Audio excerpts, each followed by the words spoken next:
Pinangunahan ni Pangulong Bongbong Marcos ang pagpapasinaya sa unang artificial intelligence-ready hyperscale data center sa bansa. Layon daw nitong maprotektahan ang mga sensitibong datos sa ating mga database at apps. Narito po ang aking unang balita. Mula sa pag-aaral, pagnenegosyo, trabaho, maging sa simpleng pakikipagkumustahan sa mahal sa buhay na nasa ibang lugar, halos lahat pwede nang gawin online.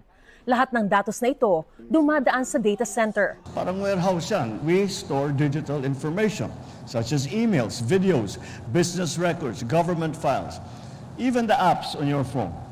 It keeps everything running safely and securely 24 hours, 7 days a week. Ngayon, pati ganyan Digi-Warehouse ay ginagamitan ng AI at ang unang AI-ready hyperscale data center sa bansa, pinasinayaan na sa pangunguna ni Pangulong Bongbong Marcos, ang Vitros Santa Rosa. Sa pamamagitan daw ng mga hakbang na ito, hindi lang unti-unting nabibigyang katuparan ang layo ng pamahalaan na maging AI at data hub ang Pilipinas sa rehiyon, kundi isang pamumuhunan din daw ito sa kinabukasan ng bawat Pilipino.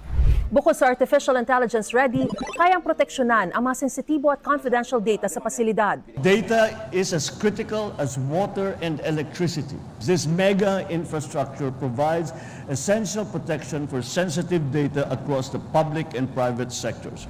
Dahil malakas kumain ng kuryente, may sarili itong power generator.